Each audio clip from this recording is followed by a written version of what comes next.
살아계신 하나님의 말씀은 이사야 43장 1절에서 7절 말씀이며 구약 305페이지입니다. 야곱아, 너를 창조하신 여호와께서 지금 말씀하시느니라. 이스라엘아, 너를 지으시니가 말씀하시느니라. 너는 두려워하지 말라. 내가 너를 구속하였고 내가 너를 지명하여 불렀나니 너는 내 것이라. 내가 물 가운데로 지날 때에 내가 너와 함께할 것이라. 강을 건널 때에 물이 너를 침몰하지 못할 것이며 내가 불 가운데로 지날 때에 타지도 아니할 것이요 불꽃이 너를 사르지도 못하리니 대저 나는 여호와 내 하나님이요 이스라엘의 거룩한 이요 내 구원자임이라. 내가 애굽을 너의 속량물로 구스와 스바를 너를 대신하여 주었노라. 내가 내 눈에 보배롭고 존귀하며 내가 너를 사랑하였은즉 내가 내 대신 사람들을 내어주며 백성들이 내 생명을 대신하리니 두려워하지 말라. 내가 너와 함께하여 내 자손을 동쪽에서부터 오게 하며 서쪽에서부터 너를 모을 것이며 내가 북쪽에게 이르기를 내놓으라, 남쪽에게 이르기를 가두어 두지 말라. 내 아들들을 먼 곳에서 이끌며 내 딸들을 땅 끝에서 오게 하며 내 이름으로 불려지는 모든 자, 곧 내가 내 영광을 위하여 창조한 자를 오게 하라. 그를 내가 지었고 그를 내가 만들었느니라. 아멘. 자, 오늘 본문의 말씀은 하나님께서 선민인 이스라엘 백성들을 향한 사랑의 고백의 말씀이라고 볼 수 있겠습니다. 이스라엘 백성들의 현재 상태는 바벨론으로 끌려가서 나라가 망하고 포로로 끌려가서 비참하게 종살이하고 있는 이런 입장이라고 볼 수 있겠습니다. 그들에게는 그곳에서 희망의 별이 전혀 보이지 않습니다. 그리고 그들이 고토의 땅인 고향으로 돌아가리라는 소망은 전혀 보이지 않는 이런 상태 가운데 처한 입장이라고 볼 수 있겠습니다. 그렇다면 이스라엘은 하나님의 선민이었는데 어쩌다가 이방 나라의 포로가 되었고 종살이가 되어서 이와 같이 비참하게 생활을 하게 되었을까요? 그것은 바로 그들의 불순종과 우상 숭배와 음행과 타락 때문이었습니다. 그들의 타락 정도는 어느 정도가 아니라 심해도 너무 심했고 부패돼도 너무 부패될 정도가 되었다는 것입니다. 그래서 더 이상 복구가 불가능함으로 인해서 우리가 컴퓨터 고장 나면은 우리가 안 되면은 포맷을 하지 않습니까? 싹 밀어버리고 다시 깔지요. 이스라엘 백성들에게 있어서 마치 그와 같은 상태가 되었다는 것입니다. 그런 그들에게 오늘 본문에 보니까 하나님께서 그들에게 나타나셔서 말씀하셨습니다. 뭐라고 말씀하셨을까요? 우리 한번 1절 말씀을 다 같이 읽도록 하겠습니다. 읽습니다. 시작. 야곱아, 너를 창조하신 여호와께서 지금 말씀하시느니라. 이스라엘아, 너를 지으신 이가 말씀하시느니라. 아멘. 자, 여기 보면은 야곱아, 이스라엘아 이렇게 부르지요. 야곱은 옛 이름, 이스라엘은 약복강을 건넌 이후에 새 이름이라고 볼 수 있겠습니다. 그러니까 너희가 전에 그런 상태, 지금 이런 상태, 이 모든 것을 집에서 야곱아 이스라엘이라고 부르는데, 야곱아, 너를 뭐 하신 여호와께서 창조하신, 우리는 엉덩이가 빨간 원숭이가 진화된 이런 존재가 아니라 하나님의 손으로 우리를 창조하신 창조물인 줄로 믿습니다. 그런데 그 폼이요 모델이 되는 것이 하나님입니다. 그래서 하나님의 형상을 따라서 우리를 짓고 만들었다고 말씀하고 있습니다. 그래서 이게 걸작이 나오고 대작이 나온 겁니다. 명품이 나온 줄로 믿습니다. 그런데 하나님께서 여기 보니까 다시 한번 보세요. 야곱아, 너를 창조하신 여호와께서 언제 말씀하셨다고요? 지금. 하나님의 시간은 영원히 지금입니다. 그 시대는 그때가 지금이었지만 우리 시대는 지금이 바로 지금인 줄로 믿습니다.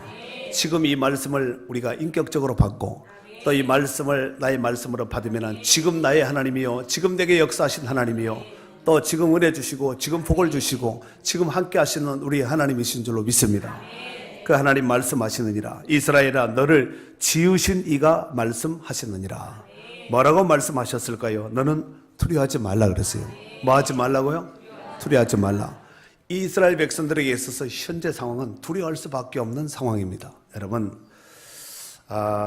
나라가 망하고 그들이 그토록 정말 하나님의 임재의 상징이라고 일컫는 성전이 다 회파된 이런 상황 속에서 또 포로로 끌려간 이런 상황 속에서 끌려갈 정도가 아니라 그곳에서 정말 비참하게 정말 하루하루 생명을 유지하고 보존하는 것이 정말 힘겨울 정도로 이런 위기 상황 속에서 또 그들의 내일의 일이 장래일이 어떻게 될지 아무도 알 수 없는 이런 정말 오리무중과 같은 이 미지의 세계를 바라보면 두려워할 수밖에 없는 입장이 아니겠습니까? 여러분, 우리도 사실 우리의 현실에서 내일을 바라보고 또 앞날을 바라보면 때로는 두려워한 모습이 있을 수도 있습니다.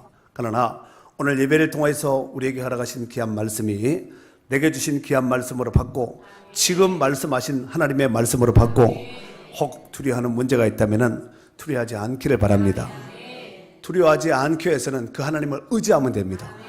자기를 의지하고 자기 생각 머릿속에 팽팽팽 풀리면은 두려운 문제가 결국은 굴러가는 눈덩이처럼 계속해서 기하급수적으로 크게 확산될 수밖에 없습니다. 그러나 정말 살든지 죽든지 내가 맡기고 의지하겠노라는 이런 신앙과 이런 믿음을 가지면은 하나님께서 두려운 문제도 오히려 평안을 주시고 평안을 주신 뿐만 아니라 문제 해결 위해서 하나님께서 정말 하나님을 찬양하고 노래하고 영광 돌리게 하실 줄로 믿습니다.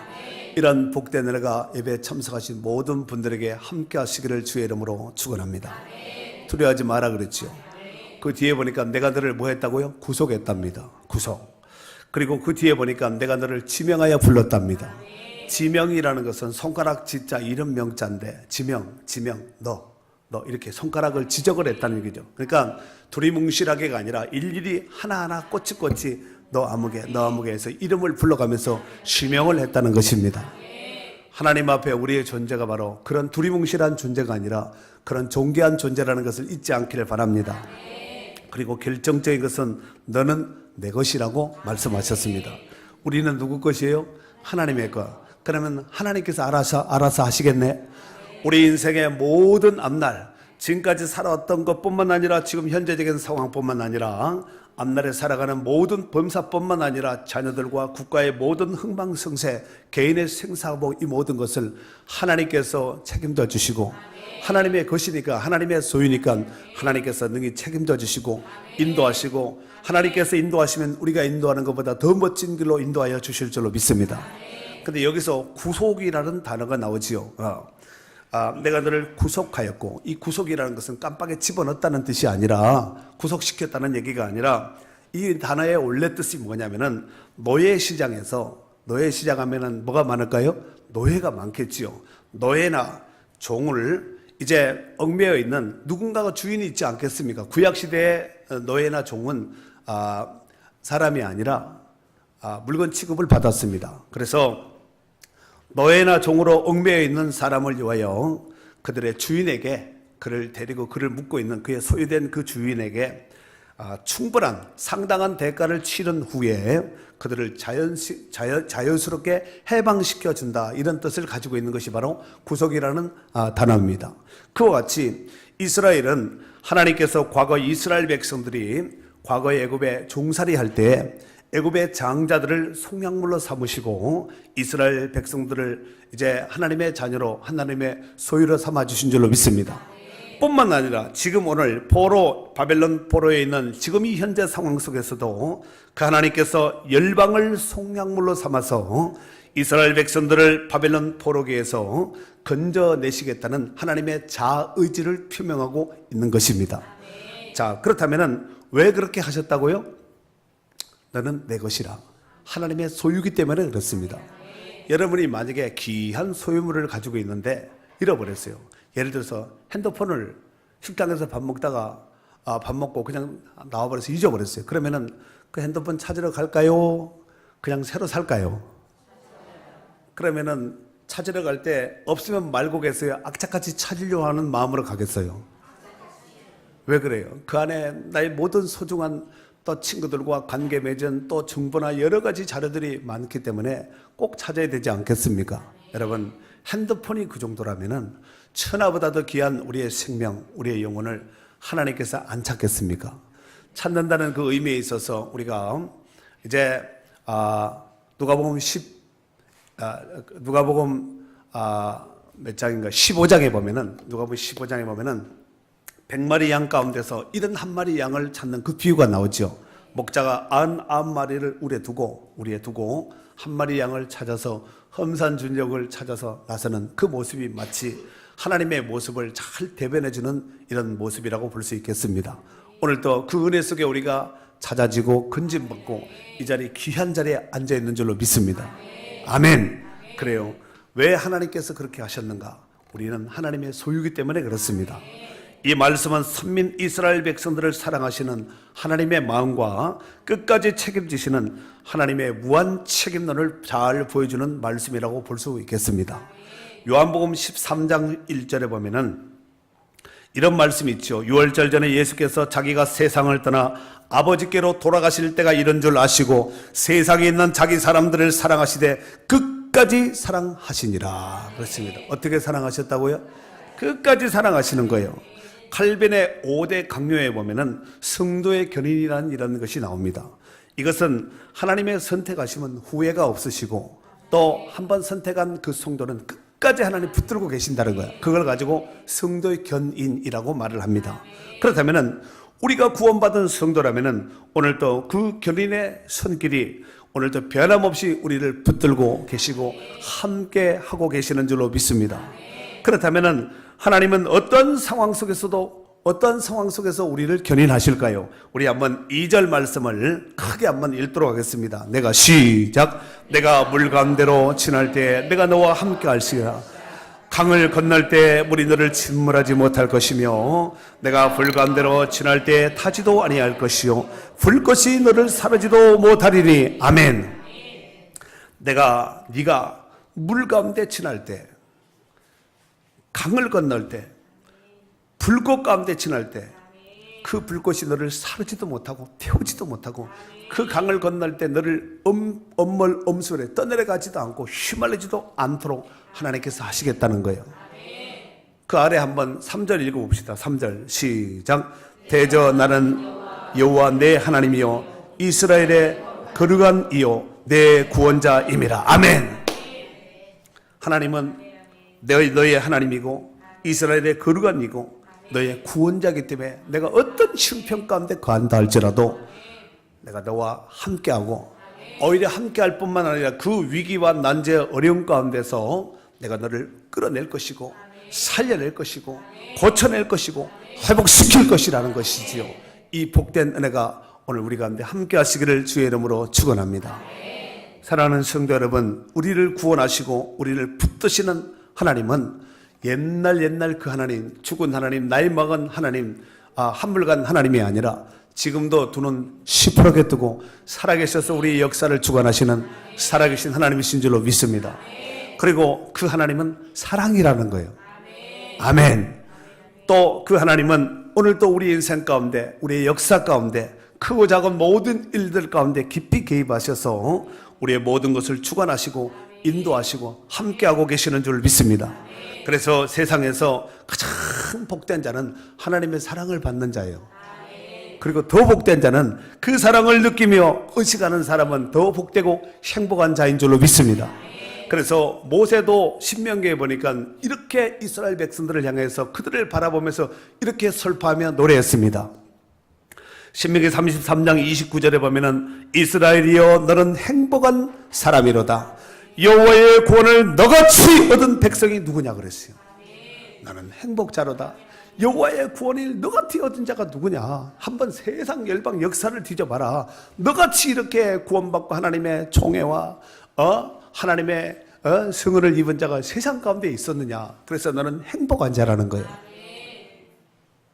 아멘.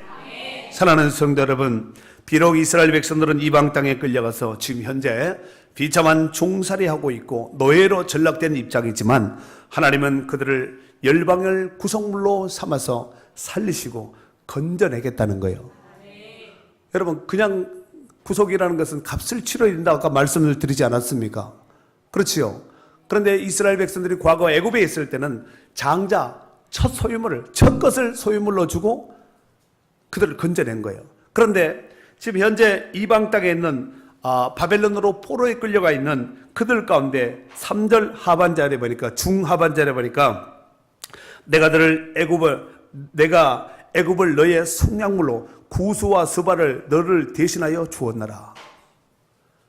애굽을 속량물로 준 것 같이 구수와 스바를 너를 대신하여 값을 치렀단 말이에요. 그런 나라를 줘서 그들에게 줘서 값을 치러서 너를 빼왔다는 얘기입니다. 아멘. 사랑하는 성도 여러분, 왜 그렇게 하셨다고요? 너는 내 것이기 때문에, 우리가 하나님의 것이라는 것입니다. 뿐만 아니라 바벨론 사람들은 이스라엘 백성들을 바라볼 때 어떤 눈길로 바라봤을까요? 끌려온 놈들, 종, 노예, 부림을 받는 자, 뭐 이렇게 되지 않았겠습니까? 하지만 하나님께서 보셨을 때 하나님의 눈길에는 그들이 어떻게 보였냐면은 4절에 보니까 보배로운 자, 존귀한 자, 사랑하는 자. 정말 하나님이 보셨을 때 정말 이것을 어떻게 주체하지 못할 정도로 하나님이 기뻐하시고 사랑하는 자였다는 것입니다. 우리 한번 4절 말씀을 크게 한번 읽도록 하겠습니다. 시작. 내가 내 눈에 보배롭고 존귀하며 내가 너를 사랑하였은즉 내가 내 대신 사람들을 내어주며 백성들이 내 생명을 대신하리니. 아멘. 네가 내 눈에는 보배롭고 존귀하며 내가 너를 사랑하였다는 거예요. 그럼 끝난 것입니다. 우리가 하나님의 사랑받고 있는 존재라는 거예요. 좀 이런 것이 느껴지나요? 이런 말씀을 읽으면은 심장에서 짜르륵 하고 이렇게 좀 사인이 좀 와야 되는데, 아니면 코끝이 시큰하든가, 아니면 눈물이 핑 한번 돌든가, 좀 액션이라도 한번 취해보세요. 사랑하는 성도 여러분, 성도된 우리가 세상을 살아감에 있어서 믿음으로 살고 또 주일날 이와 같이 예배를 드리게 해서 여러분이 몸도 마음도 시간도 구별해서 달려놓은 이런 모습들, 또 교회에 와서 정말 봉사하고 헌신하고 충성하고 전도하고 섬기는 이 모든 모습들이 세상 사람들의 관점과 눈길로 볼 때는 너무 광신자 아닌가. 주일날 한 번 가도 되는데 절에는 4월 초파일 한 번만 가도 불교 신자라고 하는데 성탄절 한 번만 가든가, 아니면 좀 세면은 부활절하고 성탄절 2번만 가든가 이렇게 하지. 주일 때마다 별나게 주일뿐만 아니라 새벽 예배도 나간다면서, 새벽 예배뿐만 아니라 토요전도도 이제 나와야 된다면서, 토요전도뿐만 아니라 수요일날 뭐 건강한 교회도 갖게 된다면서, 뿐만 아니라 교회에서 뭐 하자면 또 와야 된다면서, 신방 가야 된다면서, 이거 어떻게 이렇게 해가지고 우리 삶을 어떻게, 직장 생활을 어떻게 하고 삶은 어떻게 사나, 이렇게 이런 모습으로 세상 사람들은 그런 관점으로 본다 할지라도 하나님의 눈길로 볼 때는 우리가 보배롭고 존귀하고 정말 반지의 보석보다도 더 귀한 존재로 우리를 보고 계신다는 거예요. 그리고 사랑스러운 눈길로 보고 계신다는 거예요. 한번 사랑스러운 눈길로 한번 옆 사람 한번 봐봐요. 하나님의 눈길로, 인자한 눈길로, 사랑의 눈길로 한번 보세요. 그냥 여러분, 비웃는 것은 건강에 안 좋대요. 그러니까 비웃지 말고 정말 보배롭고 존귀하고 하나님의 뭐 정말 아들까지 내어주기까지 하면서 우리를 사랑하신 그 사랑의 손길, 사랑의 마음으로 하나님께서 우리를 사랑하신다는 거예요. 아멘이지요. 자, 우리 한번 하나님의 사랑을 사모하는 자, 그 찬양 한번 하도록 하겠습니다. 하나님의 사랑을 사모하는 자, 하나님의 평안을 사모하는, 나의 모든 것 창조하신 우리 주님이 너를 얼마나 사랑하시는지,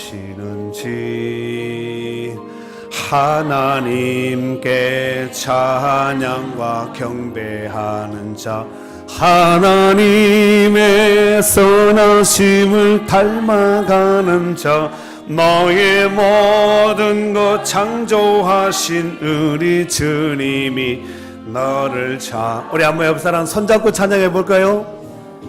좋습니다. 하나님 사랑의 눈으로 너를 어느 때나 바라보시고,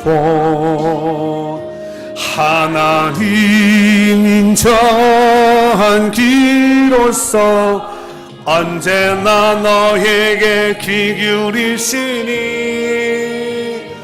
어두움에 밝은 빛을 비춰주시고 너의 작으심에도 응답하시니 나는 어느 곳에 있든지 주를 향하고 주만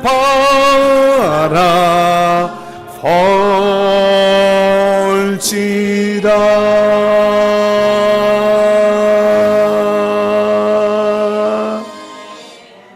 아멘. 좋습니다. 그래요. 우리가 어떤 형편 가운데 있는다 할지라도 하나님의 손길과 눈길과 귀는 마음은 떠나지 않는다는 거예요. 내 부모는 너를 잊었으나 나 여호와는 결단코 너를 잊지 않는다고 하셨습니다. 우리가 혹 이런 말씀과 이런 찬양을 할 때, 혹 내가 선할 때, 잘할 때, 충성할 때, 열심을 낼 때, 이럴 때 하나님께서 보셔서 기뻐 받으시겠지만, 혹 우리가 온전치 못하고 비척비척하고 막 쓰러져서 내 의지로 일어설 수도 없는 이럴 때가 있거든요. 안 됩니다. 우리 의지로는, 우리 생각은 절대로 우리 육을 이겨낼 수가 없습니다. 그래서 때로는 막 속을 수도 있고 막 넘어질 수도 있고 말도 안 되는 이런 짓거리를 할 수도 있고 말도 안 되는 이런 죄에 빠질 수도 있고 정말 사망의 음침한 골짜기 구렁텅에 빠져서 뭐 더 이상 이제 막 죽음만 기다릴 수밖에 없는 이런 상황 가운데 입장에 처할 수도 있습니다. 그러나 오늘 여기 성경에 보니까 뭐라고 말씀하셨냐면은 2절 한번 다시 한번 보세요. 제가 읽을 테니까. 내가 물 가운데로 지날 때 내가 너와 함께 할 것이라. 강을 건널 때 물이 너를 침몰하지 못할 것이며 내가 불 가운데로 지날 때 타지도 아니할 것이요 불꽃이 너를 사르지도 못하리니. 3절 대전 나는 여호와 내 하나님이요 이스라엘의 거룩한 이요 내 구원자임이라. 그렇습니다. 그래서 하나님이 그와 같이 눈동자로 함께 하시고 내가 너를 보배롭고 존귀하게 또 하나님의 눈길로 사랑스러운 눈길로 보는 거예요. 사실 우리는 원래부터 보배롭고 존귀한 자가 아니거든요.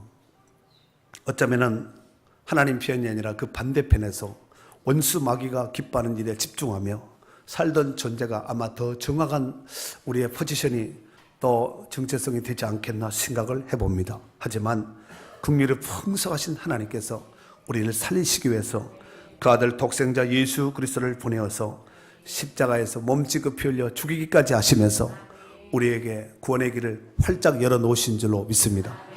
그래서 히브리서 10장 20절 말씀에 보면은 그 길은 우리를 위하여 휘장 가운데 열어놓으신 새로운 산길이요 살길이요 휘장은 그의 육체니라. 그의 육체를 찢음으로 인해서 우리가 살 길을 얻게 된 줄로 믿습니다. 그리고 그 아들 예수의 피가 우리를 억만 죄악에서 대속하시고 그 죄 가운데서 건져내시고 살려내셔서 우리가 하나님의 자녀가 됐고 오늘 보배롭고 존귀한 것은 내가 된 것이 아니라 하나님이 그렇게 만들어 주셨다는 거예요. 내가 내 눈에 보배롭고 존귀하며 내가 너를 사랑하였은즉 사랑한 주체가 우리가 아니라 하나님이 그렇게 하셨다는 거예요.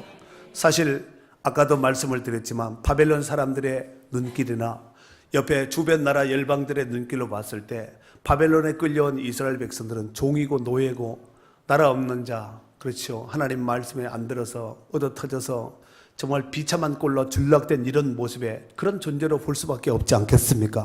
하지만 하나님은 하나님의 눈길은 하나님의 마음은 그렇게 보지 않았다는 거예요. 내가 너를 보배롭고 존귀한 자로 여기고 또 내가 너를 사랑했다는 거예요.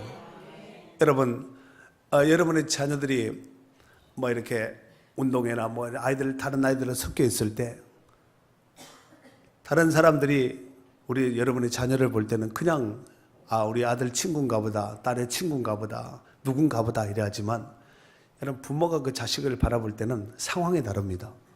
다른 옆에는 주변에 아무리 새까맣게 개미떼 같이 뛰어놀고 뭐 옆에서 빙빙 돈다 할지라도 그 애들은 별로 안 보여요. 나만 그런가? 에? 여러분도 그래요? 아무리 많아도 그 아이한테 내 아이한테 집중이 돼 있지 옆에 애들 쳐다봤자 뭐 하겠어요.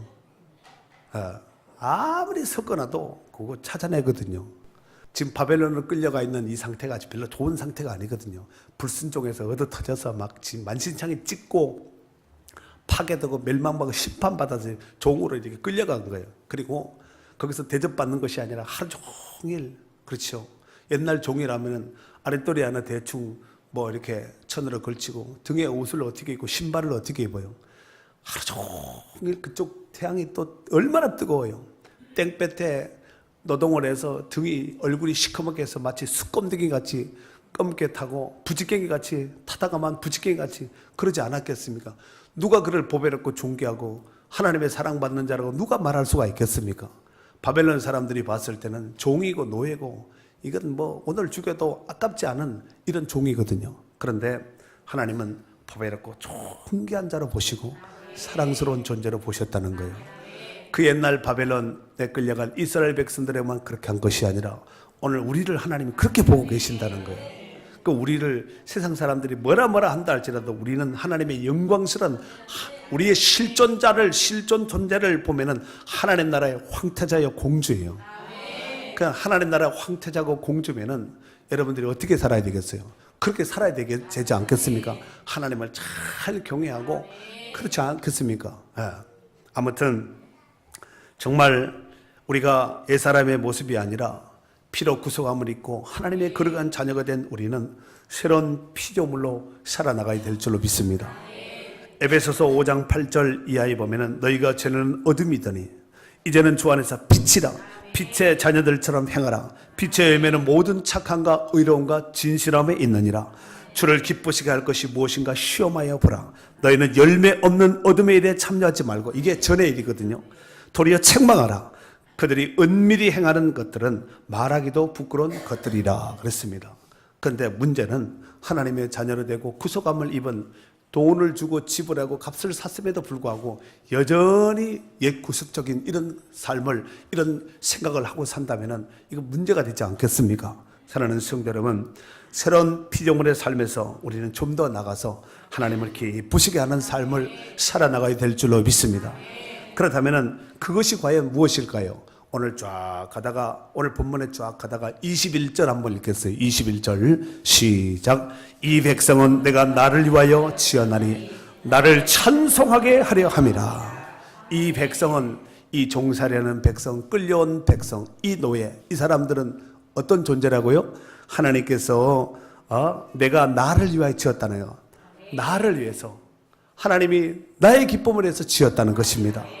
나를 찬송하기 위해서 지었다는 겁니다. 고린도전서 10장 31절에 보니까 그런즉 너희가 먹든지 마시든지 무엇을 하든지 다 하나님의 영광을 위하여 하라고 말씀하셨습니다. 할렐루야. 나를 향한 하나님의 뜻이 무엇인지를 우리가 잘 분별하셔야 됩니다. 그리고 이제 2017년도 벌써 이제 9, 10, 11, 12 하면 넉 달 남았거든요. 오늘이 3일이면은 벌써 3일 가면은 넉 달도 아직 안 남은 거거든요. 이렇게 세월이 빨리 흘러서 이제는 정말 살아갈 날보다가 살아온 날이 더 많습니다. 살 날이 2017년 남은 기간이 더 짧게 남았다는 것입니다. 그러므로 우리가 이제 조석간에 찬바람이 나는 이 가을의 정치를 정말 느끼고 있는 이 시점에서 우리가 어떻게 신앙생활을 해야 되고 어떻게 하나님을 기쁘시게 하고 어떻게 하면 하나님의 뜻을 분별하면서 뜻대로 살아야 될 것인가를 분별하면서 오늘 특별히 성찬식을 같이 병행하는데 성찬을 먹고 마심으로 인해서 다시 한번 새로워질 수 있는 기회가 될 수 있기를 바랍니다. 마태복음 26장 26절에 보니까 떡을 가지고 예수님께서 살해하시고 감사기도 하시고 이것은 내 몸이라고 말씀하셨습니다. 그리고 마태복음 26장 28절에는 이것은 많은 사람을 위하여 흘린 바 죄사함을 얻게 하기 위한 내 피라고 말씀하셨습니다. 너희가 이것을 먹어야 산다고 했고 이것을 먹어야 영생한다 했고 이것을 먹어야 구원을 얻는다고 말씀하셨습니다. 오늘도 이 뜻깊은 귀한 성찬 예배를 통해서 오늘도 말씀을 받았으니 또 이제 떡과 잔을 대할 때 다시 한번 하나님의 은혜를 잘 깊이 생각하면서 내가 이 예수님의 거룩한 떡과 몸과 피인 또 떡과 잔을 대하고 먹고 마신다는 것은 정말 나를 향한 보배롭고 존귀한 하나님이 사랑하시는 그 극치라고 생각하시고 감사함으로 임할 수 있는 축복된 시간이 될 수 있기를 바랍니다.